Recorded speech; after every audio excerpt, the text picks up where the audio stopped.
po mga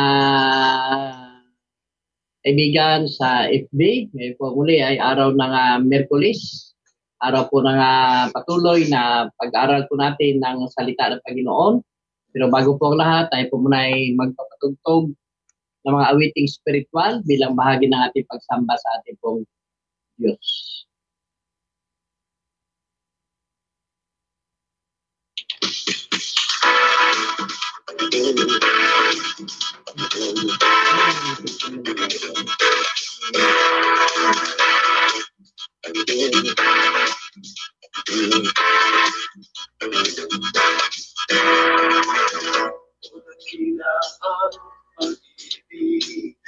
Ipinadama sa akin, kaya't siya'y dapat na umibig. Sa krus ipinakita ang dakilang pagtubos niya, ang lahat ibig niyang makasama. Awitin natin, papurin natin, pagkat siya'y nagmamahal sa atin. Siya ay awitan, papurin natin, pagkat siya'y dakila at tapat.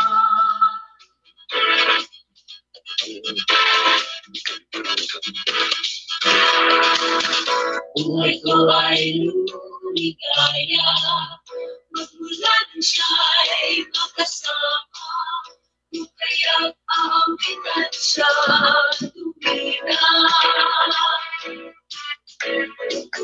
Suliranin ulutasan, babaguhin kanyang lubusan, kung siya ay iyong pananaligan. Awitin natin, papurin natin, pagkat siya'y nagmamahal sa atin. Siya ay awitan, papurin natin, pagkat siya'y dakila at tapat.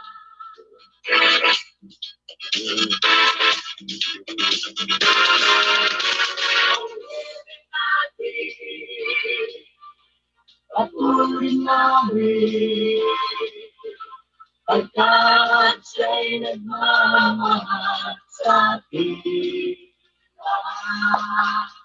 Siya ay awitan, papurin namin, pagkat siya'y dakila at tapat. Awitin natin, patuloy namin, pagkat siya'y nagmamahal sa atin. Siya ay awitan,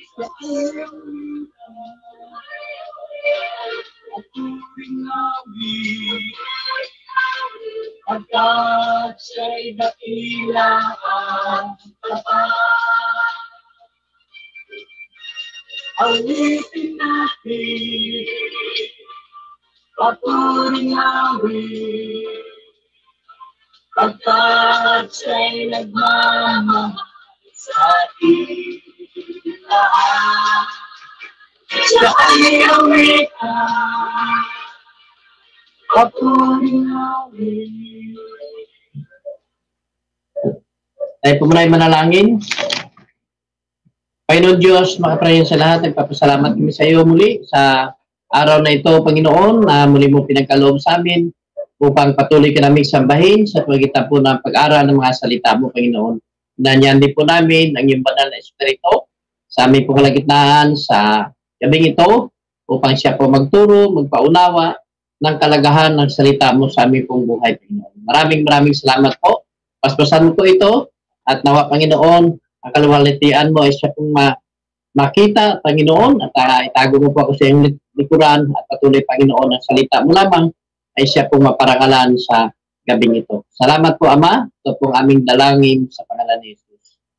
Amen. Praise the Lord. Magandang araw po muli sa ating pong mga kaibigan sa YouTube na patuloy na nag-aabang ng ating pong programang ito tuwing araw po ng Miyerkules. Ngayon po gabi, ang ating pong pag-aralan ay patungkol po sa mga pangako ng Diyos. Napakalaga po ito, pangako ng Panginoon. At pag ito po ay pinaniwalaan natin, ilagay natin sa ating puso, sa ating kaisipan, at nandoon yung tinatawag na pananampalataya natin sa ating pong Diyos. Tayo po ay makakakuha ng mga pagpapala sa ating pong buhay na Diyos. Ang pangako ng Diyos, simula pa ng Old Testament, ay inihayag niya na inihayag niya ito hanggang sa New Testament. Hanggang sa New Testament at kahit kailan hindi ito nagbabago. Yung kanya pong pangako, simula pa po doon sa Old Testament hanggang sa New Testament, ang kanya pong salita at ang kanya pong pangako ay hindi nagbabago. Palagi po natin yung tandaan na ang salita ng Panginoon kailanman hindi nagbabago. Yung kanya pong pangako, simula noon hanggang ngayon, hindi ito magbabago. Bakit po? Sapagkat siya po ay Diyos na hindi sinungaling katulad ng tao. Yung kanya pong sinabi ay matutupad ito sa ating pong buhay. At hindi lamang yung siya ay mismo na Diyos ay mayroon pa siyang covenant.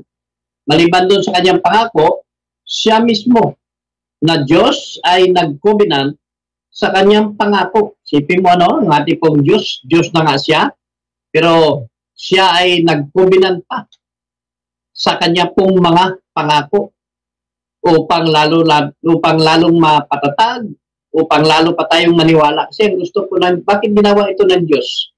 Kasi po ang gusto ng Diyos ay maniwala talaga tayo sa Kanya. Yun ang gusto talaga ng Panginoon. Kasi po, ayaw ng Panginoon na hindi tayo maniniwala sa Kanya. Pag hindi tayo maniniwala sa Panginoon, hindi tayo maniniwala sa Kanyang salita, wala tayong pananampalataya, doon po pumapasok din po yung kasalanan natin. Kaya pinatatag niya pa yung Kanyang salita sa pamagitan ng pag-covenant. Bigyan mo, siya na nga ang Diyos, siya pa nakipag-covenant sa Kanyang salita para lang sa atin, para makabenepisyo tayo sa Kanyang mga salita, sa Kanyang pangako sa ating pong buhay. Ganun ang Diyos, pinatatag niya ang Kanyang pangako.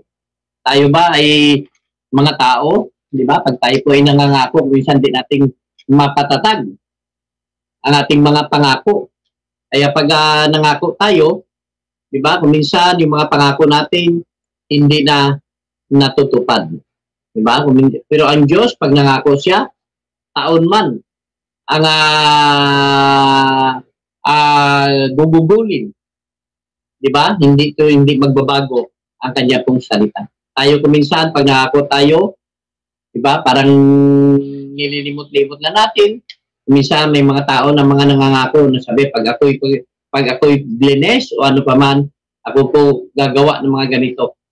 Pero kung minsan hindi pa dumarating yung mga pagpapala natin, pero kung minsan dumarating yung blessing natin after 5 years, after 3 years, pero pagkatapos noon yung ating pangako, simula noon, kung minsan kahit naalala na natin yun na nangako para tayo, kung minsan na ginagawa ng tao ay nagpapabingi-bingi na lang.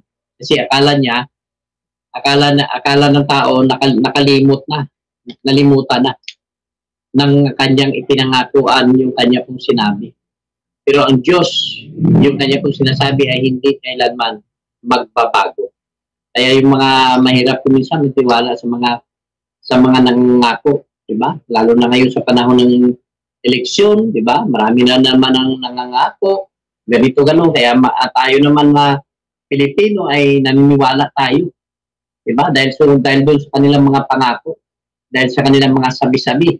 Kaya pagdating ng panahon, nabibigo tayo, nagagalit tayo doon sa mga sinuportara natin kasi hindi natupad ang kanila pong mga pangako. Pero ang Diyos, sabi ko nga kanina, yung kanyang pangako ay lalo niya pang pinapatatag. Siya ay nagkaroon pa ng covenant doon sa kanyang salita upang lalong mapatatag. Kasi ang gusto ng Panginoon ay tayo po ay maniniwala sa kanyang salita. Kung meron po kayong Biblia, dito tayo sa Hebreo, chapter 3, verse 17 to 19. Hebreo, chapter 3, verse 17 to 19. Ano po nakalagay po dito? At kanino nagalit ang Diyos sa loob ng 40 taon? Hindi ba sa mga nagkasala at patay at patay na nabuwal sa ilang? Nagalit ang Panginoon doon sa mga Israelita, ba? Bakit? Kasi po mayroon pong tinatawag na nagkaroon po sila ng tinatawag na disobedience. Ano po ang sabi ko din sa verse 17? At sino ang tinutukoy niya ng kanyang sabihin, hindi sila makakapagpahinga sa piling ko. Hindi ba ang mga taong ayaw sumunod? Diba? Kaya kuminsan, ang tayo, pag ano po yung instruction ng Panginoon sa atin, diba? Kailangan tayo po ay bilang bahagi ng ating pananampalataya at bilang nananampalataya tayo sa ating pong Diyos, tayo po ay sumusunod sa Panginoon. Bakit tayo kailangan sumunod? Sapagkat mayroon pong pangako ang Diyos. Dapat palagi po natin yan pinanghawakan yung kanyang pong pangako sapagkat yun ang magdadala sa atin sa katagumpayan. Kaya sabi ko dito sa verse 19, maliwanag kung ganun na hindi sila makakapasok sa lupaing pangako dahil sa kawalan ng pananampalataya. Dito po sabi sa Hebreo chapter 3 verse 19, maliwanag kung gano'n na hindi sila makapasok sa lupaing pangako dahil sa kawalan ng pananampalataya. Kaya yung pag wala po tayong pananampalataya sa Panginoon, sabi ko nga palagi natin itong pinag-aralan, ay magiging useless po ang ating paglapit sa Diyos. Diba? Kasi po wala tayong tiwala sa Kanya. Para nga pumunta ka sa isang doktor, pagkatapos mo pumunta doon, wala ka naman palang tiwala. Useless lang, di ba? Bakit pa tayo pumunta doon tapos wala naman tayong tiwala? Ganon din sa ating pong Panginoon, kailangan pag tayo po lumalapit, tayo po ay 100% na nanampalataya, 100% na naniniwala at maniniwala tayo na mayroong magagawa ang Diyos sa ating pong buhay. Pero doon sa walang panampalataya, diba? Sila po ay nabuwal. Diba? Marami pong hindi sa Old Testament, hindi sila nakarating yung mga ginaid ni Moses papunta sa lupang pangako sapagkat marami silang reklamo at marami ang namatay doon sa ilang na hindi sila nakarating. Pero nakarating ko doon yung tinatawag nga na Joshua generation. Pero yung mga nakasama ni Moses ay hindi po nila nakita ang lupang pangako. Natanaw lang po nila. Hindi sila nakarating sapagkat hindi sila naniniwala at marami silang reklamo sa Panginoon. Kaya maraming hindi nakapasok. Diba? The rest because of their disobedience. Diba? Dahil sa kanilang hindi pagsunod sa Panginoon. Kaya pag tayo po hindi rin sumunod sa Panginoon, minsan may mga instruction ang Diyos sa atin, doon din po nagbubungsod ito ng curse. Kung mababasa po natin sa Deuteronomy chapter 28, kung mayroon po kayong time naman, pagtapos ng natin, pasadahan niyo pong basahin ng Deuteronomy chapter 28. At pag mayroon po ng bunga ng pagsunod, chapter 28 verse 1 hanggang sa mga susunod na verses, ay mayroon pong mga blessing. Pero mayroon naman po doon tinatawag na bunga ng pagsuway. Doon po sa pagsuway natin sa Panginoon, nandun po pumapasok din yung sumpa. Dito sa Hebreo chapter 4 verse 1, meron po yung Biblia, sundan nyo lang po ako. Kaya nga, habang nanatili ang pangako ng Diyos na tayo'y makakapasok sa kapahingaang sinabi niya, mag-ingat kayo na baka mayroon sa inyong hindi makatanggap ng pangakong ito. Diba? Mayroon po nga babala. Diba? Mayroon pong warning na paalala po ang si Apostle Paul dito sa Hebreo chapter 4 verse 1. Ang nagsulat po nitong Hebreo ay si Apostol Pablo. Anong sabi niya sa verse 1? Kaya nga habang nanatili ang pangako ng Diyos na tayo'y makakapasok sa kapahingaan, sinabi niya, mag-ingat kayo na baka mayroon sa inyong hindi makatanggap ng pangakong ito. Bakit? Sa verse 2, sapagkat tulad nila'y napakinggan din natin ang magandang balita. Ngunit hindi nila pinakinabangan ang balitang kanilang narinig dahil hindi nila ito tinanggap ng may pananampalataya. Kaya maliwanag na maliwanag po, no?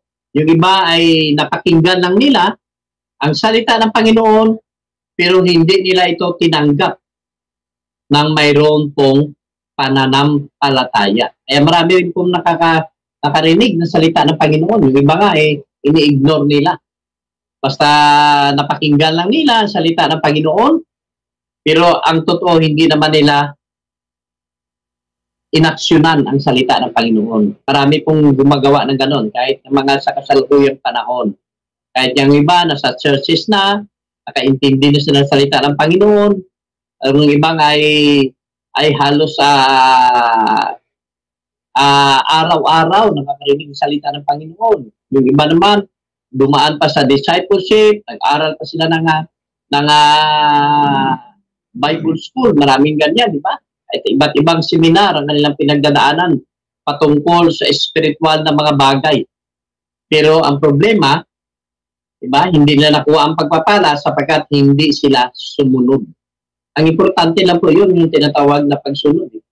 Hindi lang yung mayroong iba, nagkaroon na sila ng knowledge sa salita ng Panginoon, punong-puno na sila ng kaalaman patungkol po sa salita ng Panginoon.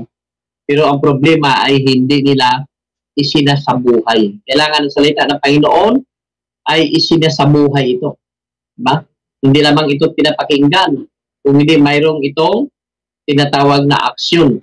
Talagang makikita ng Panginoon na tayo po ay kasi nananampalataya. Kasi doon sa ating pagsunod at pinapamuhay natin ang salita ng Panginoon, yun po ay pananampalataya. Kasi kung hindi ka nananampalataya, hindi ka mag-aksyon. Sino ba yung mayroon pa nag-aksyon o walang pananampalataya? Lahat na umaksyon ay mayroon na kasabay po yung tinatawag na pananampalataya. Ulitin ko po muli sa verse 2 para maliwanagan uli natin. Sapagkat tulad nila ay napakinggan din natin ang magandang balita, ngunit hindi nila pinakinabangan. Di ba? Napakinggan na nila ang mabuting balita, pero hindi nila napakinabangan. Kailangan ang salita ng Panginoon mapakinabangan natin. Bakit? May blessing po ito eh. Ang salita ng Panginoon, pag ito po pamuhay natin, talagang may blessing na lilitaw sa ating pong buhay. Pero yung iba, hindi nila, sabi ni Apostol Pablo sa Hebreo, chapter 4, verse 2, ang salita ng Panginoon ay hindi nila napakinabangan. Diba? Marami po ang hindi nakinabang sa salita ng Panginoon. Napakarami. Pero salamat sa Panginoon, sana sa biyaya ng Panginoon, ang salita ng Panginoon ay mapakinabangan natin. Paano natin mapakinabangan? Sa pamamagitan ng pagsunod. Sabi ko dito, ngunit hindi nila pinakinabangan ang balitang kanilang narinig dahil hindi nila ito tinanggap ng may pananampalataya. Ano pong sabi sa verse 3? Tayo mga sumapalataya ay tumanggap ng kapahingaang ipinangako. Ito'y ayon sa kanyang sinabi. Sa galit ko'y aking isinumpa. Hindi sila makakapasok sa lupaing ng kapahingaang aking ipinangako. Sinabi niya ito, kahit tapos na niya ang kanyang mga gagawin mula nang likhain ang sanlibutan. Bakit? Dahil nga hindi nga sila sumunod eh. Kaya nga ang Panginoon, sa totoo lang po, ay pag hindi tayo sumunod, nagagalit po ang Diyos. Kahit sino pa man, yung mga magulang, Diba? Tayo ay may mga magulang din naranasan natin na pag tayo po inutusan ng ating mga nanay, tatay, pagkatapos hindi tayo sumunod, diba? Nagagalit sila. Kahit saan tayo pupunta, na nga tayo po ay nagtatrabaho, may mga big boss po tayo na inuutosan tayo ng ating mga big boss. Pagkatapos kung ano po yung inuutos niya, hindi natin sinusunod, iba yung ginagawa natin, labag po dun sa kanyang kalooban. Ano ang mangyayari? Papagalitan tayo. Diba? Ibigay mo yung instruction sa atin, iba yung ginagawa natin. Samantalang may boss tayo. Sa ating pong buhay, mayroon din po namamahala sa ating pong buhay. At sino po namamahala sa ating pong buhay? Ang ating pong Diyos, na simula tinanggap natin siya bilang Diyos at Panginoon ng buhay natin. Siya na naghari, kailangan ay sumunod tayo kung anong gusto niya, mananampalataya tayo sapagkat doon, ang nasihan ng Panginoon, doon tayo bibigyan ng mga pagpapala sa ating pong buhay. Ano po sabi sa verse 5? Sapagkat sinasabi sa isang bahagi ng kasulatan, ang ganito tungkol sa ikapitong araw. At sa ikapitong araw, nagpahinga ang Diyos sa kanyang paglikha. Verse 5, at muli pang sinabi, hindi sila makakapasok sa lupain ng kapahingaang aking ipinangako. Verse 6, ang mga unang nakarinig ng magandang balita ay hindi nakapasok sa lupain ng kapahingahan dahil hindi sila sumampalataya. Ang dahilan lang po ay hindi sila sumampalataya. Kaya hindi sila nakapasok sa lupain ng kapahingahan. Ang tinutukoy po dito ay ang lupang pangako.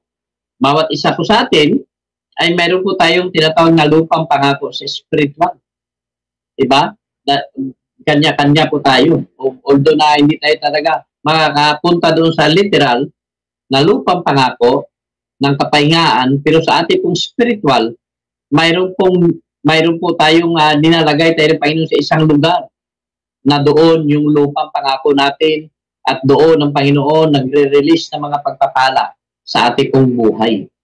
Kaya pag tayo po'y sumunod, diba? Pagsunod lang po ang susi ng lahat ng ito para makuha natin ang pagpapala. Pabalik-balik lang po ito kahit saan po tayo makikinig ng mga ngaral ng salita ng Panginoon. At palagi po ang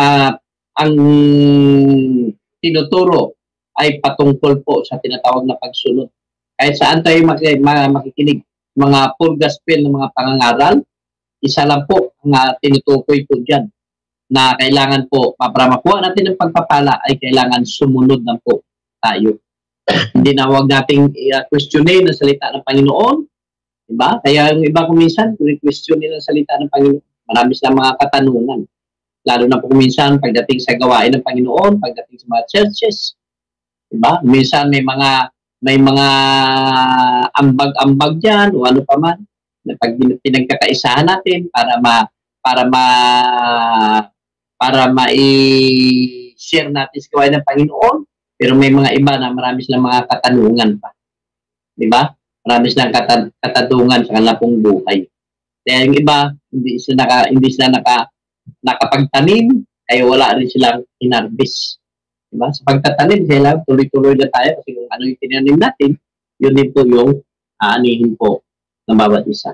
Verse 6, ang mga unang nakarinig na magandang balita ay hindi nakapasok sa lupain ng kapahingahan dahil hindi sila sumampalataya. Ngunit may mga inanyayahan pa rin pumasok sa lupain iyon ng kapahingahan.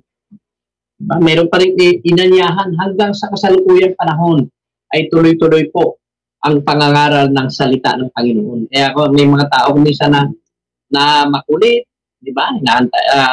Sinasama tayo sa mga Bible study, sinasama tayo sa gawain. Ito po ay kilos. Kung tayo po ay maging sensitive lang, ito po ay kilos ng Diyos sa ating pong buhay. Na hindi po aksidente. Minsan pa nakapag-attend tayo ng gawain ng Panginoon, ano po yung sinasabi doon? Sabi nila, hindi po aksidente na napunta ka dito. Yun po ay plano ng Panginoon. Kaya lahat yan ay presume natin na hindi po yan gawa ng tao. Sa halip, ito po ay gawa ng Diyos. Lalo na pagdating sa spiritual na mga bagay, ito po ay gawain ng Panginoon at hindi po ito gawa ng tao, kundi ito po ay gawain ng Diyos. Verse 7, verse 8, kung ang mga tao noon ay nabigyan ni Joshua ng lubos na kapahingaan, hindi na sana ipinangako pa ng Diyos ang tungkol sa isa pang araw ng kapahingaan. Verse 9, kung paanong nagpahinga ang Diyos sa ikapitong araw, mayroon ding kapahingaang nakalaan sa mga taong sumampalataya sa Diyos. Tingnan mo natin sa verse 9, kung paano daw nagpahinga ang Diyos sa ikapitong araw, mayroon ding kapahingahang nakalaan. Mayroon ding kapahingahang nakalaan sa mga taong sumampalataya sa Diyos. Ano pong ang tinutukoy po dito? Siyempre, pag nakarating na tayo po doon sa lupang pangako, ba? Ang iba naging success na sa kanila pong buhay dahil sa blessing ng Panginoon. Nandoon na yung pinatawag na parang kapahingahan. Nagiging mapayapa ka na doon, sabi nila. Sitting pretty ka na doon, kasi naglalagyan mo. Sino ba yung mga tao nakakaranas nito? Sila yung mga tao na sa kabila ng maraming mga pagsubok na dumating sa kanilang pong buhay, sumunod lang sila at pagkatapos nakarating din sila doon sa kanilang paruroonan. Pag tayo po'y sumunod lang sa Panginoon, although na maraming mga struggle kuminsan, ang spiritual life, lalo na pinadaan ng Panginoon ng mga Israelita diyan sa papunta sa lupang pangako, dumaan sila sa wilderness, talagat iba't iba ang kanilang na-encounter po diyan. Dumaan sila na minsan walang tubig, sobrang init, marami silang na-encounter ng mga mababangis pa ng mga hayop, pero talagang tuloy-tuloy lang. Diba? Nagpatuloy lang sila. Yung iba, nagreklamo, umatras, diba? Hindi nila nakita yung blessing ng Panginoon. Sa ating pong buhay, ganun din. Diba? Minsan, mayroon tayong tinatawag na test of faith. Tinetest ng Panginoon yung tatag ng ating pananampalataya kung gaano na ba ito katibay. Pero pag napagtagumpayan natin ang lahat ng ito, nandun po yung pagpapala. Sabi ng Panginoon, ngunit ang manatiling tapat hanggang wakas ay siya pong maliligtas. Kaya marami tayong mga trials din. Kaya sabi nga ng Panginoon sa Kristo, kung sino man daw ang gustong sumunod sa Kanya, diba? Bitbitin niya o dalhin niya yung Kanya pong cross. Ang bawat isa sa atin ay mayroon po tayong cross na dala-dala sa atin pong pang-araw-araw na buhay. Kaya kailangan lang binibitbit natin yan, diba? Kasi nandun po yung pagpapala. Ano pong sabi sa verse 10? Sapagkat ang sino mang makapasok sa lupain ng kapahingaan, ipinangako ng Diyos ay magpapahinga rin sa kanyang pagpapagal, tulad ng Diyos na nagpahinga sa kanyang paglikha. Verse 11, kaya't sikapin nating makamtan ang kapahingahang iyon at huwag mabigong tulad ng mga hindi sumampalataya. Dito po ay tinukoy sa verse 11 ng Hebreo chapter 4 verse 11 na yung tinatawag na pagsisikap. Diba? Kaya kailangan nandun po yung pagsisikap. Mayroon bang nag-success na hindi nagsikap? Diba? Mayroon din tayo narinig pero kailangan madali din nawawala. Iba talaga yung pinagtrabahuan. Sabi nga ng iba talaga pag ito ay pinagtuluan ng pawis. Diba? Masarap gastusin, sabi ng iba. Yung mga blessing na pinagtuluan ng pawis. Diba? Talagang nandoon yung pag-iingat mo sapagkat hindi ko basta-basta yun. Diba? Hindi sa yung isang iglap na lang, nandoon na tayo. Pero tingnan mo ang mga Israelita, gaya ng gawin yun, gaya ng gawin ng Panginoon yun na isang iglap nandoon sa lupang pangako. Pero hindi ginawa ng Diyos yun. Bila gusto ng Panginoon maging meaningful yung kanila pong pagpunta sa lupang pangako. Kahit sa atin, pwedeng gawin ng Panginoon niya sa atin. Na matutulog lang tayo, pagising natin, nandiyan yung pagkain, kaya ng Diyos gawin. Pero hindi na ginawa ng Panginoon. Kasi marami tinuturo ang Panginoon sa atin sa pamamagitan ng ating pagtatrabaho. At doon nakikita kung gaano katatag, ba? Kung gaano katatag yung tibay natin, yung ating pong lakas na masubok ito. Merong iba na pinadaalan sa maraming mga pagsubok, umatras na.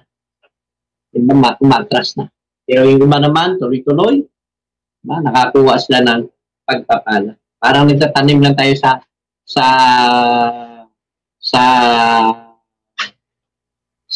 kabundukan, di ba? Yung mga nagtatanim, hindi po basta-basta yan. Tulad magtatanim ka ng mangga, 7 taon yata yan, o bago ka makapag-harvest. Sipin mo yan, bago mo magtanim ka ng isang puno na mangga, sabay-sabay mo itatanim yan, pero hindi mo kaagad yung ginabangan, bantayan pa yan. Diba? Hanggang sa paglaki na. Pero tingnan mo naman, pag napagtagumpayan mo yung 7 years, pagkatapos nun, yearly na harvest ka. Kung meron kang 100 na puno ng mangga. Diba? Pagtataniman mo ito, kaya yung mayaman, yung mga hasindero, diba? Matyaga sila doon. Yung iba naman ayaw na magtanim kasi gusto nila pupunta sa ibang lugar. Nagano na lang, di ba? Itong mga sindero, mga mautak ito. May mga mga wise. Di ba? Mga wise sila. Kaya gusto, sasabihin nila doon na kailangan mag-aral kayo mabuti, dadaling ka doon sa isang magandang lugar, pagdadaling ka doon sa isang magandang lugar. Pero ang totoo sila ay naiwan doon sa lugar mo, ikaw lang nilagay nila doon, tapos sila magtatanim.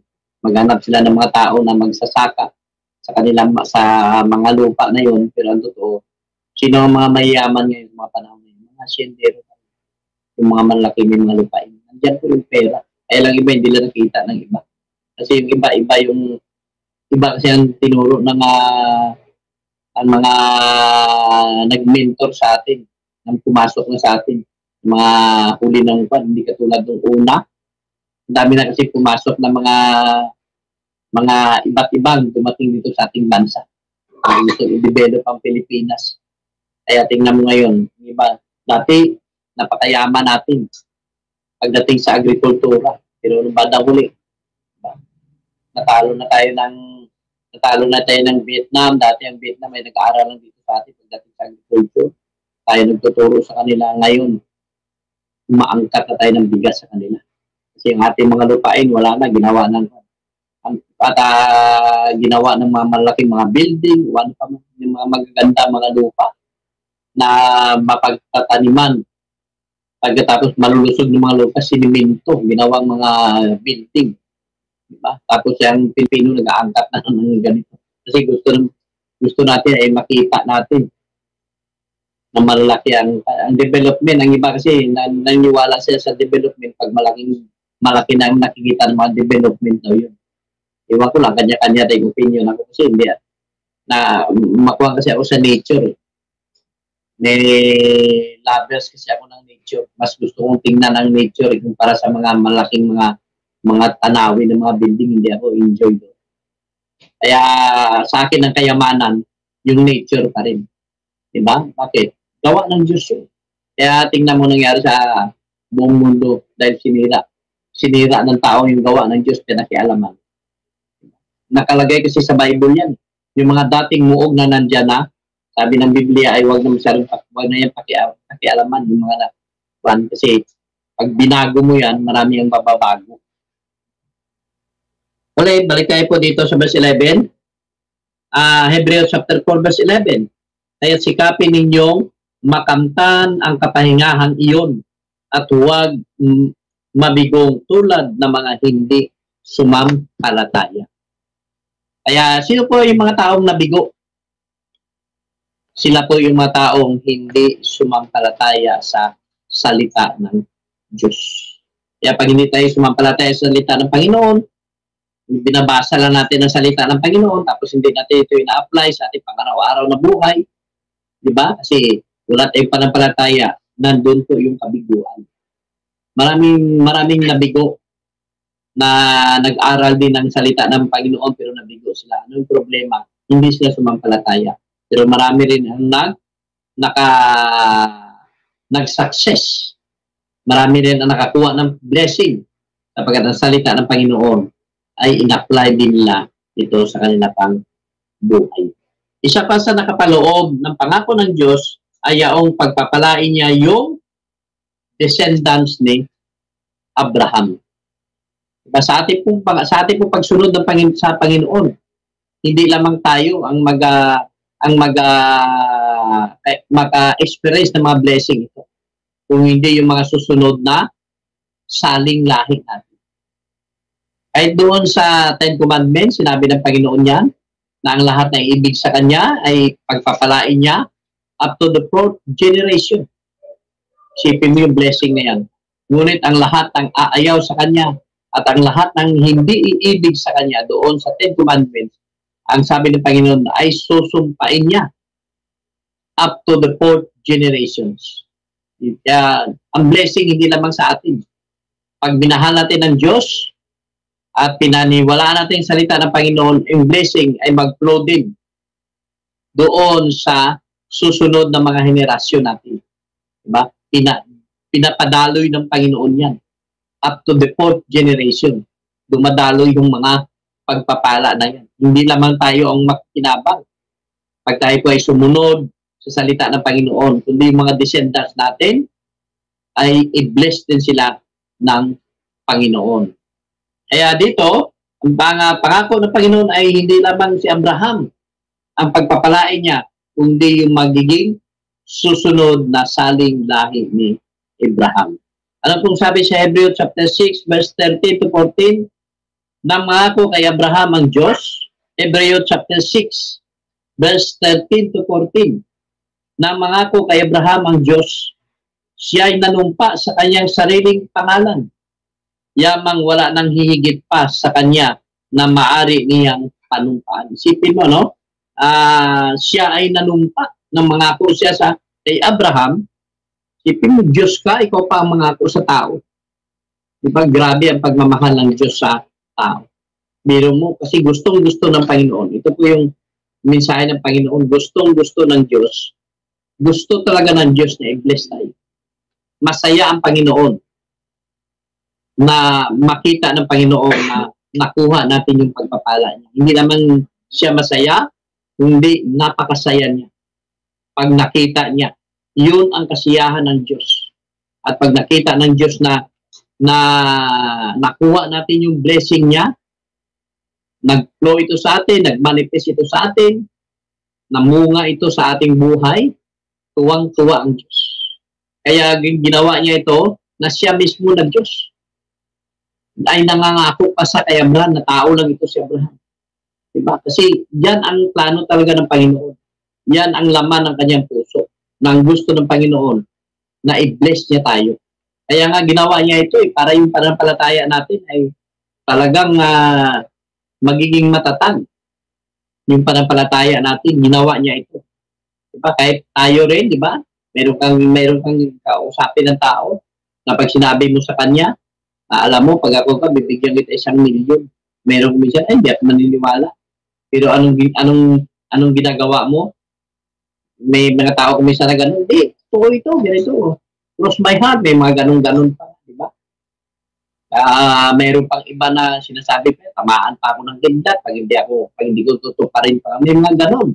Di ba? Halos tinataya niya ang kanyang pagkatao, kanyang buhay, para lamang maniwala ka. Diba? May mga tao na minsan gano'n nag-uusap, ay lalo na po itong Diyos. Diba? Yung kanyang pangako ay lalo niya pang pinatatag para lang talagang paniniwalaan at nangako siya mismo kay Abraham na tao. Diyos ka, ikaw mga tao. Ulitin ko po muli, Hebrew chapter 6 verse 13, nang mangako kay Abraham ang Diyos, siya ay nanumpa sa kanyang sariling pangalan. Yamang wala nang higit pa sa kanya na maari niyang panumpaan. Anong po sabi sa verse 14? Sinabi niya, ipinangako ko na lubos kitang pagpapalain at pararamihin ko ang iyong lahi. Isipin mo, no? Hebrew chapter 6 verse 14. Sinabi niya, ipinapangako ko. Dirmos. Diyos siya magsasalita sa tao ng gano'n. Sinabi niya, ipinapangako ko na lubos kitang pagpapalain. Hindi lamang si Abraham ang binigyan ng Panginoon ng mensahe nito. kung hindi tayo din na mga descendants. Diba? Si Abraham kasi ang father of faith natin. Kaya nananampalataya din tayo sa Panginoon, sinusundan natin yung kanyang pananampalataya. Diba? Tayo po ay mga descendants, spiritual na mga descendant ni Abraham. Kaya tayo ay pagpapalain din ng Diyos. Sinabi niya, pinapangako ko na lubos kitang pagpapalain at pararamihin ko ang iyong lahi. Diba? Kaya tayo ganon. May blessing tayo sa Panginoon. Diba? I-bless tayo mga anak ng mga anak. Yung mga blessing natin ay mga anak pa ng blessing, mga anak ito ng blessing. Diba? Kaya nga meron kasama, we are forever blessed. Diba?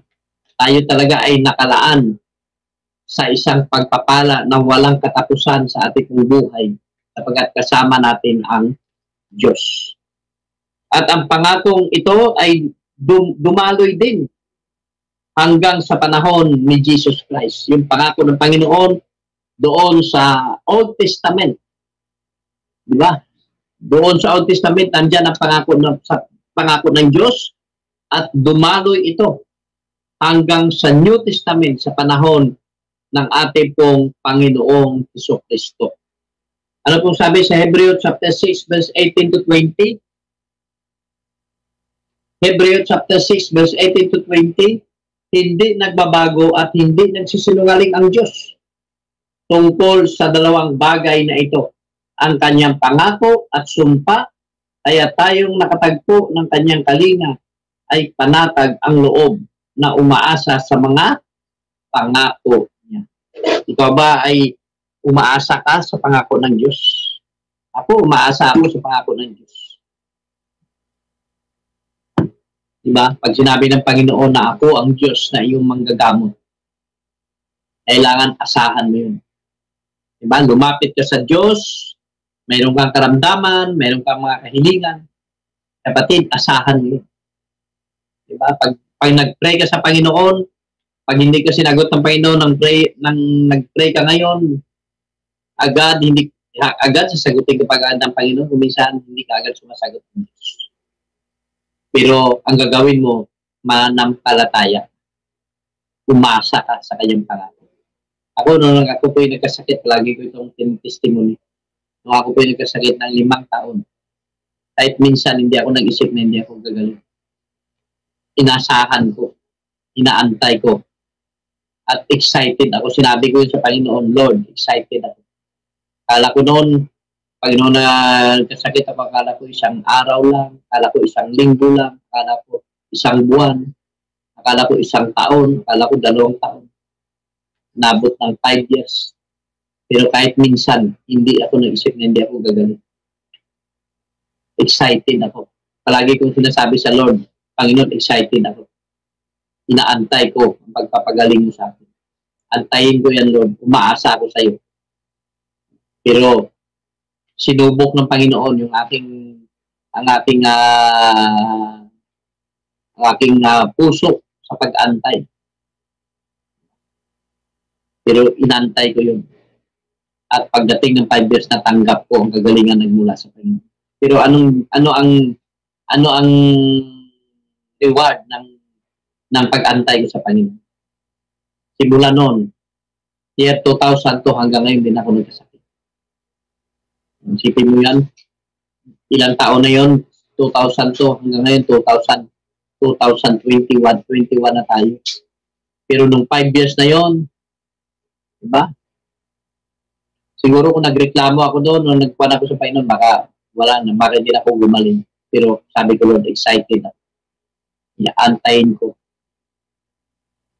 Pero natanggap ko ang kagalingan na nagmumula sa Panginoon. Simula noon hanggang ngayon, praise the Lord. Ganon tayo. Every time na ako yung nanalangin sa Panginoon, excited ako. Inaantay ko. Inaantay ko yung kasagutan. At nanampalataya ko. Alam ko, Lord, darating. Alam ko may blessing ako. Alam ko sasagutin mo ako. Hindi yung babrasuhin mo ang Panginoon. Pag nagpe-pray ka, pagtapos hindi bibigay ng Panginoon, yung iba nanunumbat na sa Diyos. Ang tagal naman. Bakit ang iba ang bilis mong sagutin? Diba? May mga ganon. Akala ko ba, totoo kang Diyos? Sabi mo, maghingi ako, bibigay mo agad, sabi mo. O, humingi kayo at kayo bibigyan. Humingi naman ako, ba't di mo agad ako binigyan? May mga ganon, di ba? Hindi. Sasabihin natin sa Panginoon, Lord, mag-aantay ako, basta napalataya ako. Kalooban mo. Alam ko, Lord, mayroon kang panahon, mayroon kang time, mayroon kang oras kung kailan mo tugunin ang hiningi ko. Pero alam ko, tutugunin mo ako. Dapat ganun tayo pag humingi sa Panginoon. Diba? Mayroon nga kanta na, in His time, He makes all things beautiful. So, sinabi natin, in His time. Si Jesus Christ nga, manalangin sa Ama, di ba? Ano sabi niya sa Ama? Sabi niya, pero kung pwede, sabi niya, huwag mong ikaw yung sarong ito, pero kalooban mo pa rin. Diba? Pag ibig sabihin kalooban pa rin ng kanyang Ama, tinanggap niya kung anong kalooban ng kanyang Ama. Dapat tayo, tinatanggap natin yung kalooban ng Diyos. Minsan, yung prayer natin, gusto natin ito, pero yung kasagutan na pa ng iba, minsan may mga iba nagreklamo. Dapat sinasabi natin, thank you, Lord. Ang Diyos ang nakakaalam ng lahat sa buhay po natin. Platin. Minsan may mga nangyari sa atin na parang hindi maganda. Minsan, pasalamatan natin sa Panginoon. Alam ko, Lord, hindi mo yung kalooban. Minsan, may mga pupuntahan tayo, hindi nag-prosper yung pupuntahan natin. May na-applyan tayo, hindi nag-prosper yung na-applyan natin. Hindi po tayo magreklamo sa Panginoon. Palagi natin pasalamatan. Thank you, Lord. Alam ko, Lord, hindi mo yung kalooban. Alam ko, meron kang plano na maganda sa akin. Excited ako doon sa gusto mo. Sige, Lord, yung gusto mo, ang gawin mo sa buhay ko, antayin mo. Pero pag ng palataya yun, pag ginawa mo yun, praise the Lord. Pagpapalain tayo ng Panginoon. Pero kung nagagalit tayo, yung mga Israelita nagagalit. Diba? Bakit pinabas-labas mo pa kami sa Egypt? Ang ganda-ganda ng buhay namin doon. Ang ganda-ganda ng pagkain doon. Pero walang pagkain, walang mainom. Nagalit ang Panginoon. Inalis sila ng Panginoon kasi dadalhin sila ng Panginoon sa isang lupain na mayaman. Sinabi na ng Diyos yun. Diba? Dadalhin ko kayo sa isang mayaman na lugar, isang sagana na lugar. Sinabi na ng Diyos sa kanila, hindi sila naniwala. Pinadaan na sila ng Panginoon sa mga pagsubok, nagreklamo na sila. Tayo. Diba? Pag may mga dumarating sa atin na ganito, sasabihin natin sa alam ko, Lord. Pagsubok lahat yan. Tinetest lang tayo ng Panginoon. Pero pagkatapos ng testing na yun, aani tayo ng isang masaganang pagpapala sa ating pong buhay. Hebrews chapter 6 verse 19, ang pag-asang ito ang siyang matibay at matatag na angkla ng ating buhay. Hebrews chapter 6 verse 19, ang pag-asang ito ang siyang matibay at matatag na angkla ng ating buhay. At ito'y umaabot hanggang sa kabila ng tabing ng templo, hanggang sa kabanal-banalan. Sipin mo, ano? Yung pananampalatayang ito, yung tatag na ito, di ba? Umaabot yun. Ano ibig sabihin nito? Di pinadaan tayo sa matinding pagsubok, pero di tayo nagreklamo, nakapokus lang tayo doon. Talaga mayroon tayong tinatarget. Di ba? Nakakita na ako na nga yung nagpa-firing sa firing range na yung mga nagkapan sa baril. Pag mayroon dong isang maliit na kasad, yung tinatarget nila, pag hindi niya tinamaan yun, tuloy-tuloy, nakapokus lang siya doon. Unang fire niya, hindi siya tinamaan, malayo. Sige lang. Tuloy-tuloy siya. Nung bandang huli, natamaan niya yung bullseye. Diba?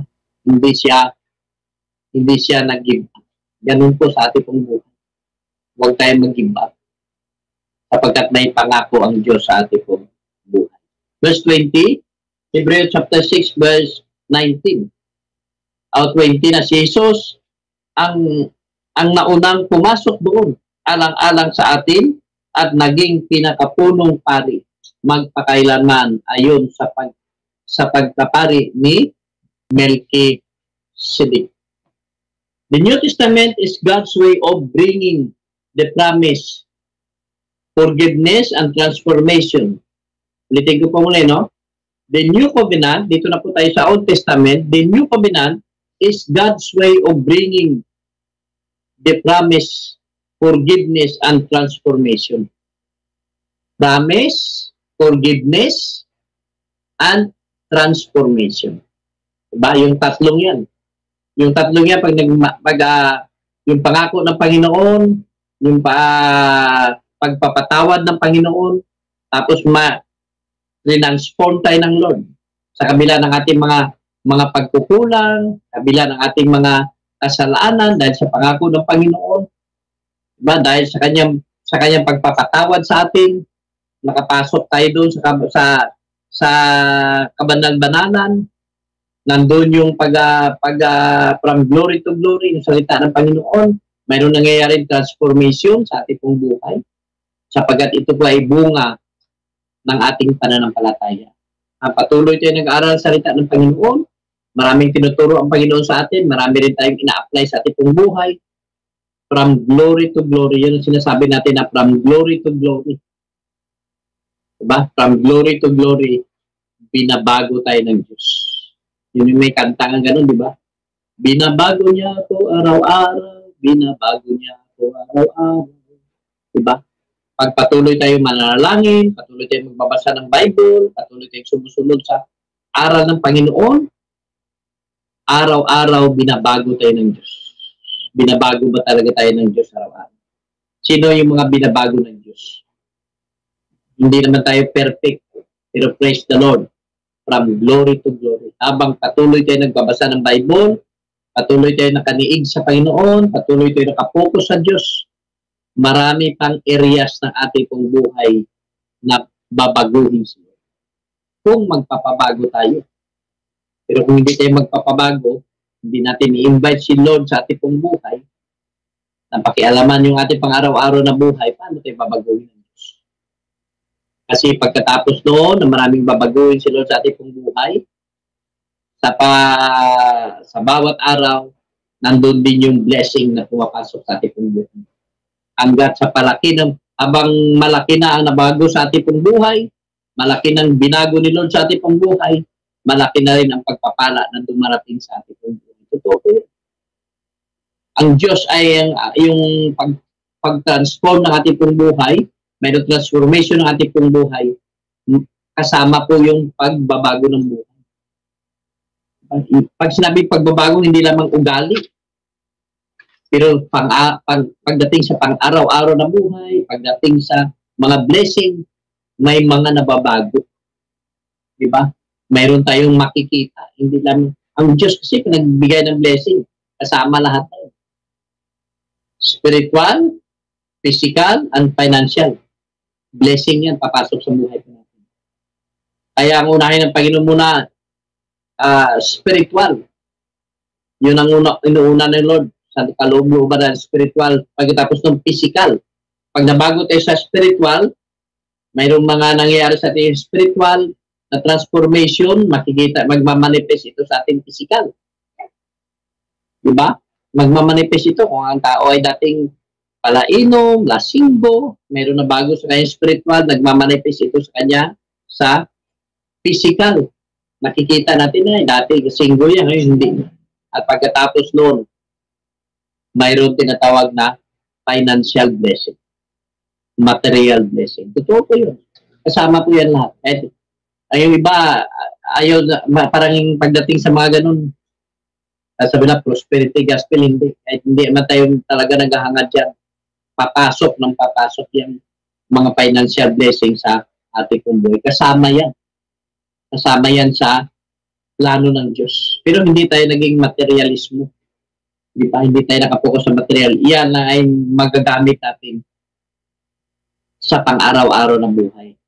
Kaya tinitingnan din tayo kuminsan ng Panginoon pag dumating yung mga financial na pagpapala sa atin, kung paano tayo mag-react sa mga pagpapalang, paano natin gagamitin yung mga pagpapala na dumarating sa atin.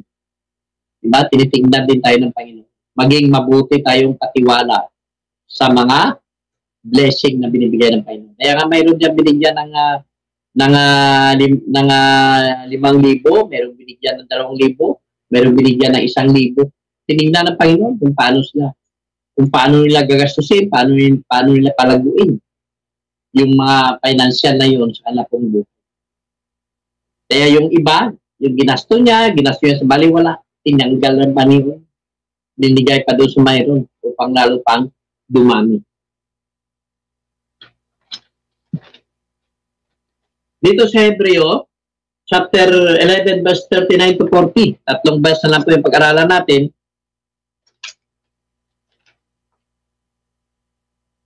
Hebreo chapter 11, verse 39 to 40. At dahil sa kanyang pananampalataya, at dahil sa kanilang pananampalataya, nag-iwan sila ng isang kasaysayan, hindi nakakalimutan kailaman ng lahat ng mga ito. Bagamat may mabuting patutuo dahil sa kanilang pananampalataya. Legacy. Hindi lamang sa atin ito, kaya nga yung ating pong natanggap na spiritual na blessing, di ba? Mayroon tayong tinatawag sa church na discipleship program kasi pinapasa natin ito sa mga susunod na saling lahi. Para sila rin ay maka-experience din ng mga blessing na nagmumula sa Panginoon. Kasi po, ang blessing po, nagpapasimula talaga sa Espiritu. Pinag-aralan ko po ng Bible, nung kasakit ako. 3 beses ko nabasa ang Bible. Nagkasakit ako ng 5 taon from Genesis to Revelation, 3 beses binalik-balikan. At isa lang ang nakita ko niyan. Para mag-flow ang blessing sa buhay ng tao. Kailangan mayroon siyang tinatawag na malalim na intimacy sa Diyos. Malalim yung intimacy niya sa Diyos. Malalim yung pagmamahal niya sa Diyos. Malalim yung respeto niya sa Panginoon. Malalim yung pagsamba niya sa Diyos. Respeto. Ang isa sa nakita ko doon. Anong sabi ng Panginoon? Mahalin mo ang Panginoon mong Diyos na buong puso, buong isip, at buong kaluluwa. Yan ang nakita ko dyan. Kaya pag nagawain ng tao, nag-flow yan sa kanyang buhay, doon papasok yung pagpapala. Ang pagpapala hindi lamang ito sa financial. Yung iba kasi pag sinabing blessing, nakatingin sila sa financial, hindi. Ang bawat aspeto ng buhay mo, i-bless ka na tayo. Bibigyan kayo ng spiritual blessing, masaya ka sa spiritual, na yung kagalakan na sa atin. Ako naranasan ko yung kagalakan pag every year, nakakaranas ako ng matinding kagalakan na hindi ko mapaliwanag. Ito ngayon, October, papasok na ng December, unti-unti na naman nakakapasok, nandiyan na naman yung kagalakan. Although na araw-araw na experience ko, pero mayroon talagang matinding kagalakan na binibigay ang Panginoon sa akin tuwing taon na darating ang taon at tuwing matatapos ang taon. Isang kagalakan. Ito ay mga 3 years ko na ito na-experience na higit na. Kaya nung nakaraang taon na-experience ko ito, hindi ko makaupo lang. Saya-saya ko, hindi ko maintindihan. Mahirap ipaliwanag. Maliban lang kung ma-experience ninyo ito. Pero ma-experience mo pala ito pag malalim yung kaugnayan mo sa Diyos. Isang kapayapaan na hindi mo lubos mapaliwanag na masaya ka. Pero ngayon na, unti-unti na naman. Sabi ko, nandito na naman. Habang nagka-countdown tayo ng kalapit ang Christmas, praise the Lord. Nagka-countdown din ako. Na unti-unti na nandiyan na, naramdaman ko na naman yung kagalakan na ito na matinding bumibisita sa akin sa panahon ng pagdating ng Christmas season. Hindi lamang blessing na nakatingin tayo sa financial, kundi pati sa spiritual, sabi ko nga, physical blessing. May tayo tinatawag na kasibihan na health is wealth. Yung health natin, yung wealth natin. Merong iba maraming pera, pero marami namang sakit. Yung kanyang pera, napunta lang sa pagpapagamot, napunta sa maintenance. Di ba? Napunta sa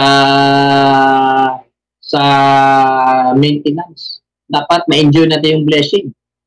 Na pag meron tayong mga financial na dumarating sa atin, hindi natin napunta na lang sa pangbili ng lason. Dapat na-enjoy natin ito. Kaya sabi ng Bible, pag binigyan tayo ng isang pagpapala na walang halong kabalisahan. Diba? Walang halong kabalisahan. Blessing yan ang blessing ng Panginoon. Spiritual blessing, physical blessing and financial blessing.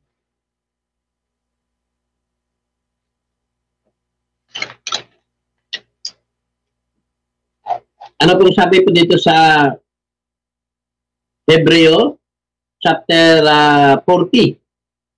Hebreo chapter 11 verse 39, dito na po ako sa 40, sapagkat may mas magandang plano ang Diyos para sa atin upang siya ay hindi maging ganap malibang kasama tayo. Ang Diyos, kung ano po yung plano natin, mayroon pang mas magandang plano ng Diyos sa plano natin. Tandaan po natin yan. Sapagkat, Hebreo chapter 11 verse 40, sapagkat may mas magandang plano ang Diyos para sa atin upang siya ay hindi maging ganap malibang kasama tayo. Yung plano natin minsan may plano tayo na pinapakialaman ng Diyos. Totoo po yun. Marami akong plano na hindi natupad sa akin mong buhay. Dami akong plano. Lahat ng mga plano ko na plinano ko. Hindi lahat nag-prosper. High school pa lang ako, marami na akong mga plano. Pagdating ko ng college, marami na akong plano. Ang dami akong plano na magaganda naman ang plano ko. May nagpa-plano ba na pangit ang plano niya? Diba? Wala akong narinig na ang plano niya pangit. Alam mo, itong plano ko pangit, ganito. Wala. Lahat ng mga narinig ko, ang plano niya maganda. Magpapatayo ako ng bahay na maganda, magninegosyo ako, maganda lahat. Tapos ganito ang gagawin ko, ganito ang gagawin ko. Napakaganda ng plano. Yung iba nga sabihin, pag laki ko, ako ay magdodoktor, mag-aabogado ako, napakaganda ng plano. Pero may mga plano kung minsan na hindi nag-prosper. Ako, ang dami akong plano na hindi nagkaroon ng katuparan. Parang naisip ko, sabi, lahat na lang, bigo. Kaya pala mayroong isang ang Diyos, mayroon sa isang plano na natupad sa aking buhay na ang Diyos ang plano. Kaya kung maniniwala tayo, doon sa Jeremiah chapter 29 verse 11, dito na po ako magtatapos. For I know the plans I have for you. Sabi ng Panginoon, plans to prosper you. Pangako ito ng Diyos, ha? Pinag-aralan pa rin natin, God's promise. For I know the plans I have for you, plans to prosper you, not to harm you, but to give you hope and future. Kaya pag minsan nakikita natin na hindi tayo prosper sa praise the Lord, may pangako ang Diyos. Mayroon siyang plano. Na yung plano mo, akala mo maganda ng plano mo, hindi mo paalam, mas maganda pa ang plano ng Diyos sa plano mo. Ako, hindi ko ito naisip kahit minsan.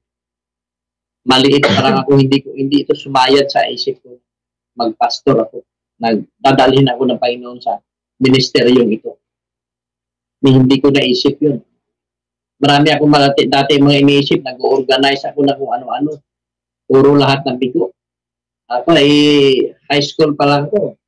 Organizer na ako. Kahit maliliit na mga grupo, nilalagyan ko ng mga pangalan.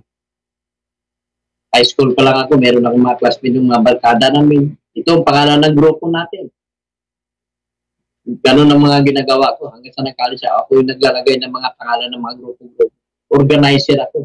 Madali ako makapag-organize. Pero nabigo. Hanggat marami akong mga iniisip na mga magaganda ng mga plano ko. Pero hindi nagkaroon. Pero dito ako dinala ng Panginoon. Iba ang plano ng Panginoon sa akin. Kaya salamat po sa Panginoon. Kapagkat ito ang plano ng Diyos. Ang Diyos mayroon din plano sa iyo. Paniniwalaan lang natin yung kanyang pangako. Dumaan man tayo na ng mga napakatinding mga pagsubok para nakita natin parang zero vicinity. Praise the Lord, mananampalataya tayo. Minsan mayroong ulan na isang malakas na ulan na yung tinatawag natin na zero vicinity. Lalo na pag ikaw nagdadrive ng sasakyan, wala kang makikita. Palagi na lang bang ganon? Praise the Lord, magpahinga ka muna ng konti. Huwag ka muna patakbo, baka mabunggo ka. Diba? Ganon. Ay nasubukan ko rin kumisan nag-drive ako ng tri-wheeler ko, malakas ang ulan, zero vicinity, hindi ako tumatakbo. Diba? Minsan, malakas ang ulan, sabi ng Panginoon sa akin, tumigil ka sa gilid. Minsan, ganyan ang buhay. Diba? Pag maraming malakas ang ulan, diba? Pag subok, ganito, hindi mo makikita ang dadaanan mo, tumigil ka. Mananampalataya ka lang. titigil din ang ulan, makikita mo rin yung dadaanan mo. Huwag kang didiretso. Kasi baka mabangga ka, hindi mo alam ang dadaanan mo. Sa ating pong minsan, may mga pagsubok na dumarating sa ating pong buhay. Diba? Mayroong iba, sige pa rin, barabara pa rin. Kaya kung minsan pumapasok yung stress, napagod siya, nabunggo siya. Kasi hindi siya muna nag-relax sa presence ng Holy Spirit. Pag may mga ganon, manangyari sa ating po, mag-relax ka muna sa presence ng Holy Spirit. Meron nga ibang kasabihan na, meron ako narinig na pag mataas na yung stress niya, na-stress na siya. Sabi ng iba, mag-relax ka muna. Mag-unwind ka muna doon. Kailangan muna ng pahinga. Pagod ka na, ganito, ganun. Pag pagod ka na, wala na sa maayos yung isip mo, yung katawan mo, hindi ka na makapagtrabaho ng maayos. Stress na po yun. Kaya ginagawa ng iba, yung mga hindi pa nakaintindi sa spiritual, sabi, mag-relax ka muna doon. Sa atin naman, bilang isang mananampalataya, mag-relax tayo sa Holy Spirit. Sapagkat may pangako ang Panginoon sa buhay natin. Hindi natin plano, mayroong plano, mas magandang plano ang Diyos sa buhay natin. For I know the plans I have for you, plans to prosper you, not to harm you. Pangako ng Diyos yan. But to give you hope and future. Magandang gabi po sa bawat isa. Tayo po ay manalangin sa presence po ng Holy Spirit.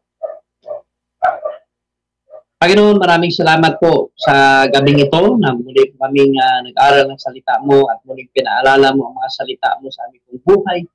Natunay nga po, Panginoon, ang pangako mo lamang ay siya pong maasahan namin sa aming po pang-araw-araw ng buhay.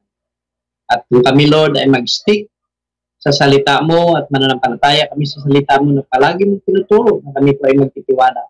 Tunay nga po, Panginoon, na makatamta namin ang kapahingahan sa aming pong buhay sapagkat ang blessing mo ay hindi naman ito talagang mabigat hanapin, kundi sandali na po, Panginoon, makuha ang pagpapala nito. Sa magitan po, Panginoon, mapagsunod sa iyong mga salita. Salamat po sa gabing ito. Pagpalain mo ang bawat mga kapatid sa panampalataya na sumubaybay ngayon at palaging sumusubaybay tuwing araw po ng Miyerkules sa YouTube na ito. I-bless mo po siya sa bawat aspeto ng kanyang pong buhay. Aluman ang kanyang mga pangailangan, mga prayer request sa iyo. Tayo pong aming Diyos na pinaglilingkuran na makapangyarihan sa lahat at sa isang salita mo lamang, Panginoon, ay magaganap ang mga mabubuting bagay sa bawat isa sa atin. Mag-flow po ang spiritual healing, mag-flow po ang physical healing, at mag-flow po ang financial healing sa bawat isa sa amin sa gabi nito. Lalo na sa mga tao, Panginoon, na patuloy, Panginoon, sumama ngayon sa gabi at patuloy makinig ng mga salita mo. Pagpalain mo po siya sa pangalan ni Jesus sa bawat aspeto ng kanyang buhay. Salamat po, Ama, sa gabi nito. Ito pong aming dalangin sa pangalan ni Jesus. Amen. Praise the Lord. Muli at magandang araw po sa bawat isa. Salamat po sa iyong oras, sa inyong panahon na patuloy sumusubaybay sa ating pong programang ito tuwing araw po ng Miyerkules, lalo na dyan sa Canada. Paglaing bibilin, God bless you sa ating po mga kapatid din sa iba't ibang mga lugar na nakasubaybay sa programang ito, dyan sa Singapore, Narcisa, dyan sa Cagayan, dyan sa States, sa aking po mga first cousin, yung Nancy, na nakasubaybay din po dyan, sa Catanduanes, sa Montalban, sa Quezon City. God bless you. Sa Roa City, sa aking mga relatives na patuloy na naka-hook up tuwing araw po ng Miyerkules. Pagpalain kayo ng Panginoon, lahat po tayo i-bless ng Panginoon sa bawat aspeto ng ating pong buhay. Tanggapin natin ang patuloy na pagpapala ng Ama, pagliligtas ng Anak, at patuloy na pagpisa ng banal na Espiritu. Ito po ang aming dalangin sa pangalan ni Jesus. Ang lahat ng sabi na, Amen. God bless you. Magandang gabi po sa inyong lahat. I love you.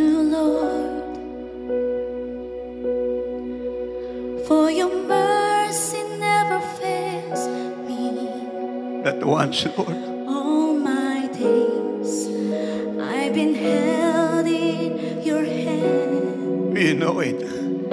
From the moment that I wake up until I lay my head, oh, I will sing of the goodness Sing it again. of God. I love you, Lord.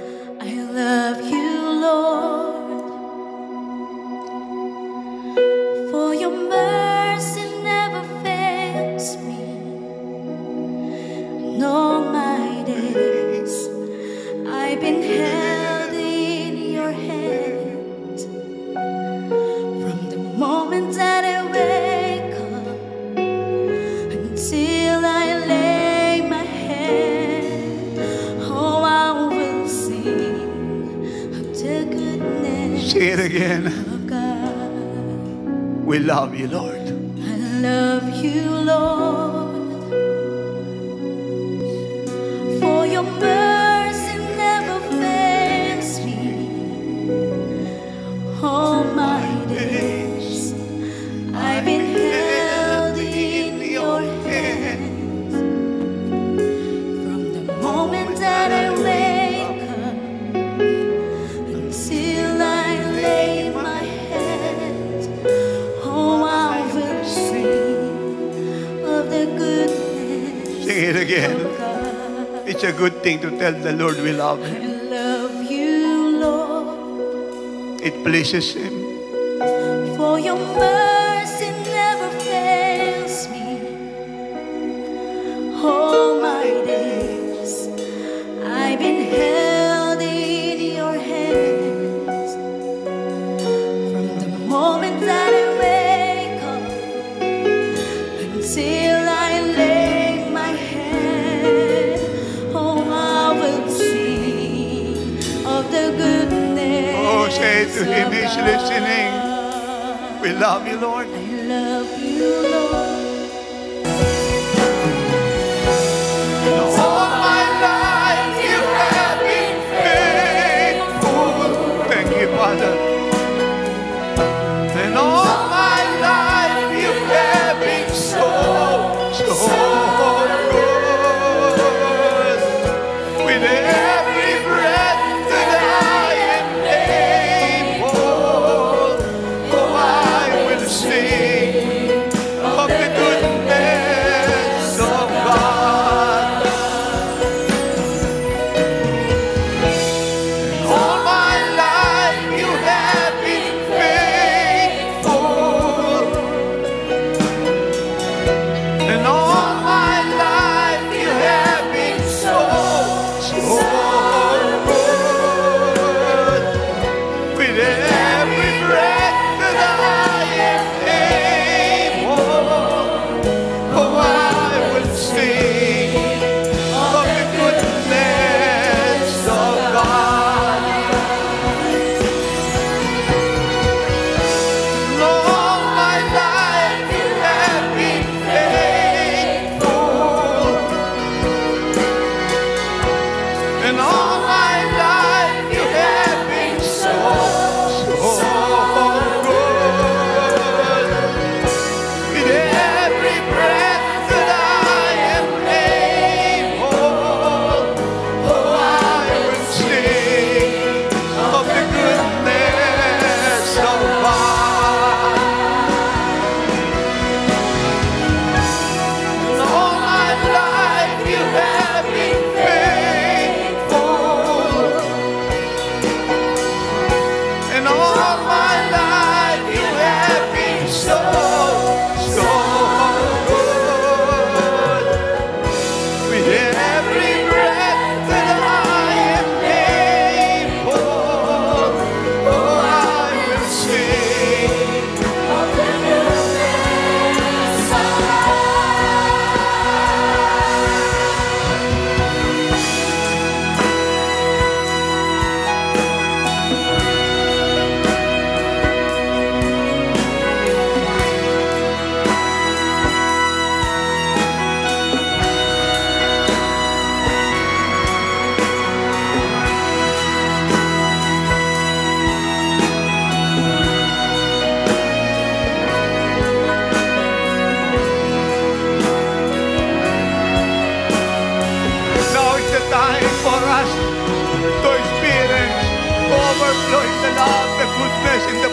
presence of the Father. Lift your hands and He'll pour out from His holy throne His everlasting love, His unending goodness, and His great faithfulness.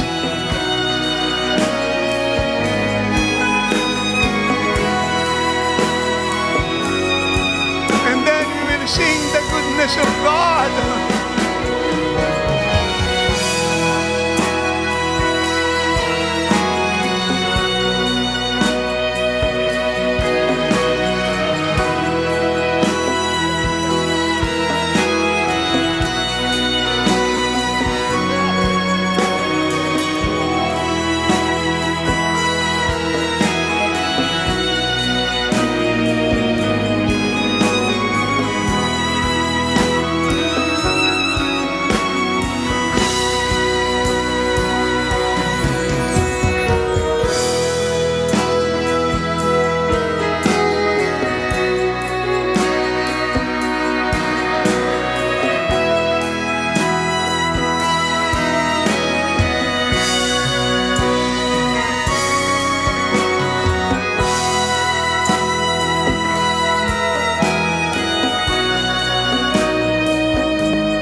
Of the goodness of God, I will sing of the goodness of God, and I will sing of the goodness of God.